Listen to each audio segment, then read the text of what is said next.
اسلام آباد high court نے لاپتہ شہری سمیع اللہ کی بازیابی کے لیے دائر درخواست پر سماعت کا حکم نامہ جاری کر دیا ہے۔ حکم نامے میں کہا گیا ہے کہ عدالتی حکم پر پولیس کی جانب سے پیش کی گئی رپورٹ تسلی بخش نہیں۔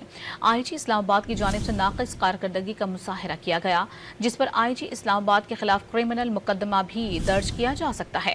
مزید بات کریں کہ ڈان نیوز کے نمائندے عمر مہتاب بڑنی سے۔ عمر، عدالتی حکم نامے میں مزید کیا کہا گیا ہے؟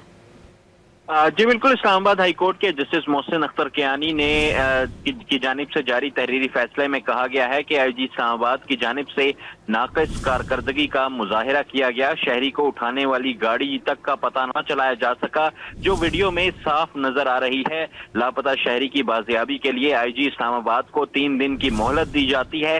شہری کی عدم بازیابی پر آئی جی اسلام آباد کے خلاف نااہلی اور ناقص کارکردگی پر کرمنل مقدمہ بھی درج کیا جا سکتا ہے۔ جسٹس محسن اختر کیانی نے محمد خرم جاوید کی درخواست پر یہ سماعت کا تحریری حکم نامہ جاری کیا ہے، اور اس حکم نامے کے مطابق کیس کو آئندہ سماعت کے لیے 23 جولائی کو دستیاب بینچ کے سامنے مقرر کیا جائے۔ جی بہت شکریہ عمر، تفصیلات سے آگاہ کرنے کے لیے۔